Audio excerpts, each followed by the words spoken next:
अभी तक हमने ES6 के अंदर कुछ मेथड्स देखे, जैसे कि मैप एंड फिल्टर।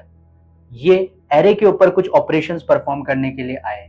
जैसे कि मेरे पास एरे है, मुझे इसको एक नए एरे में चाहिए विथ मैनिपुलेटेड वैल्यूज। मेरे पास एक एरे है, मुझे इसमें से फिल्टर आउट करना है कुछ values based on some condition.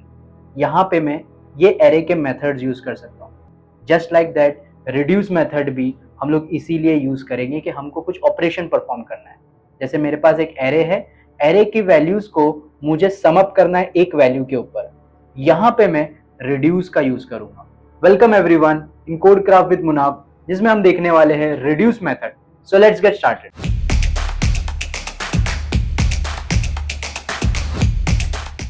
सो यहाँ पे मैं एक एरे क्रिएट करने वाला हूँ जिसके अंदर मैं प्रोडक्ट के प्राइजेस रखने वाला हूँ। तो यहाँ पे मैं एक एरे क्रिएट कर रहा हूँ और उसके अंदर मैंने कुछ प्राइजेस रख दिया हूँ।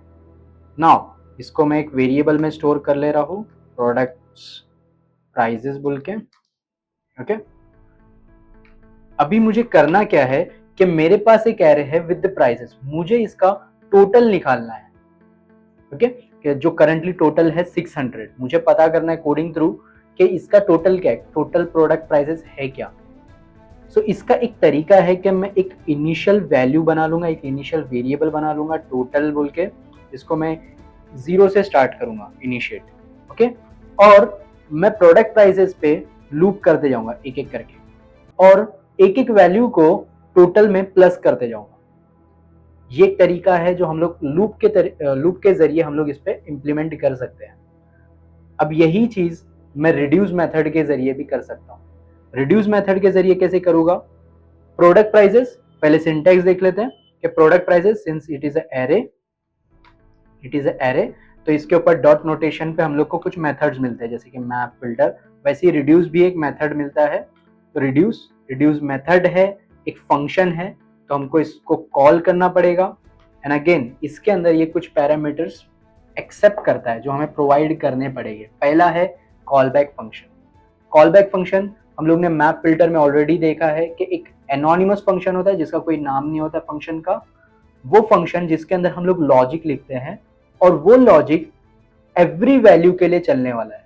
जितना हमारा एरे के अंदर वैल्यू है, वो हर वैल्यू के लिए हमें हमारा लॉजिक परफॉर्म होने वाला है, वो हमारा एनोनिमस फंक्शन परफॉर्म होने वाला है।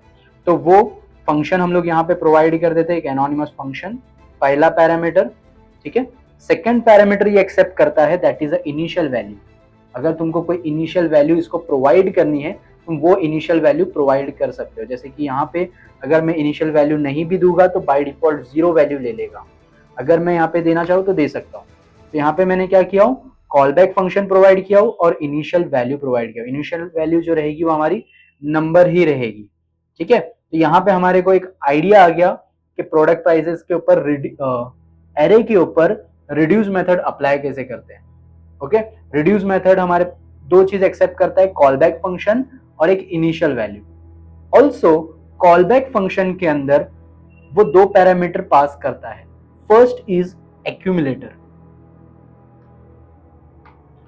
And second is current value and third is index. ठीक है, ये दो वैल्यूज हमारे लिए बहुत इंपॉर्टेंट है। हम लोग इसका टेक्निकल चीजें समझने वाले हैं अभी, फिर सिर्फ हम लोग ने इसका सिंटैक्स समझा है। ओके, ऑब्वियसली यहाँ पे रिड्यूस मेथड थोड़ा सा कॉम्प्लिकेट लग रहा होगा, but it is very simple, बहुत ही सिंपल है। रिड्यूस मेथड तुम्हारा एरे के वैल्यू को एक सम अप वैल्यू में समराइज कर देगा। समराइज करता है वो पूरे एरे को। ठीक है, तुमको जब भी ऐसा कुछ ऑपरेशन परफॉर्म करना है कि तुम्हारे पास बहुत सारे एरे के वैल्यूज है, उसको एक समराइज करना है एक वैल्यू में, तुम रिड्यूस मेथड यूज करते हो। तो ये समराइज करने के लिए तुम कहीं तो एक वेरिएबल बना के रखोगे, एक इनिशियल वैल्यू या फिर एक एक्यूमुलेटर। समझ रहे हो एक्यूमुलेटर क्या है? That is the basic accumulator के इनिशियल वैल्यू से एक्यूमुलेटर स्टार्ट होगा। तुमको जो भी समराइज करना है एक वैल्यू के अंदर, वो तुम एक्यूमुलेटर के अंदर ऐड करते जाओगे। जैसे कि मुझे फर्स्ट टाइम पे 0 मिलेगा, मुझे क्या करना है, 200 को पहले ऐड कर देना है। ठीक है, तो 200 हो जाएगा। फिर 100 को 200 में ऐड कर देना है। तो मैं क्या करूंगा, एक्यूमुलेटर में वो ऑलरेडी 200 रहेगा, वो 100 जाके एक्यूमुलेटर में ऐड हो जाएगा, मुझे मिलेगा 300। फिर अभी करंटली एक्यूमुलेटर होल्ड कर रहा है 300, मेरे पास अभी करंटली वैल्यू है 300, मैं 300 को एक्यूमुलेटर में ऐड कर दूंगा। नाउ हमारे पास 600 वैल्यू है पूरे एरे का टोटल प्रोडक्ट प्राइस। तो यही लॉजिक को हम लोग इसमें इंप्लीमेंट करके देखेंगे। तो रिड्यूस में पहला फंक्शन हमारा एनोनिमस फंक्शन है जिसके अंदर हम लोग लॉजिक लिखेंगे और यहाँ पे हमको रिटर्न करना पड़ेगा वो एक्यूमुलेटर की वैल्यू। तो मैं यहाँ पे रिटर्न करता हूँ एक्यूमुलेटर प्लस करंट वैल्यू।